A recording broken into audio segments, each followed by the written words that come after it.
আসসালামু আলাইকুম।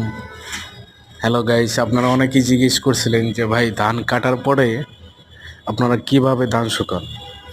এই দেখেন ভাই, ধান কাটার পরে ধান মাড়াই করে এইভাবে রোদ্রে দিয়ে আমরা পায়ে শুকাই, পাও দিয়ে শুকাই। আর অনেকেই বলতে চাইছেন যে আমি ছেলে মানুষ হয়ে ধান নাড়তেছি।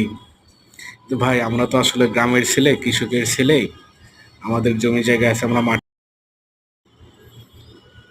আমরা মাঠে কাজ করে ভাই বড় হয়েছি। আর চাকরি করি, ঠিক আছে, সরকারি চাকরি করি। তাই বলে কি আমার সেই গ্রামে যে আমি কাজ করছি, আমাদের যে জমির ফসল, সেই কাজগুলো তো আর ভুলি নাই ভাই। আমরা সেই ছোটবেলায়ও কাজ করছি, স্টুডেন্ট লাইফে কাজ করছি। কাজকে কখনো ছোট করে দেখতে হয় না ভাই। কাজ করা ভালো।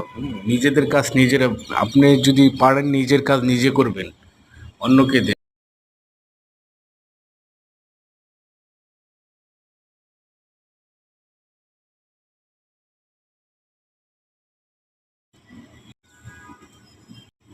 আসলে ভাই কৃষিকাজটা অনেক কষ্টের কাজ ভাই। যাই বলেন না কেন, আমরা যারা ঢাকা শহরে বয়ে বয়ে ওই চিকন চাউলের ভাত খাই, ফ্ল্যাটে বয়ে বয়ে, কিন্তু যে ধানটা ফলায় সেই কৃষকই জানে যে ধান থেকে চাউল হওয়াটা কতটা কষ্টের ব্যাপার। তাই দেখেন কিভাবে ধান নাড়তেছি এত রোদ্রের মধ্যে। একটা ধান প্রায় 2 দিন 3 দিন, প্রচুর রোদ উঠলে 3 দিন লাগে ধান শুকাইতে। দেখেন এটা, আসলে আমার বাড়ি, দেশের বাড়ি মানিকগঞ্জ, তো আমরা সবই পারি, কাজও করতে পারি, সবই পারি।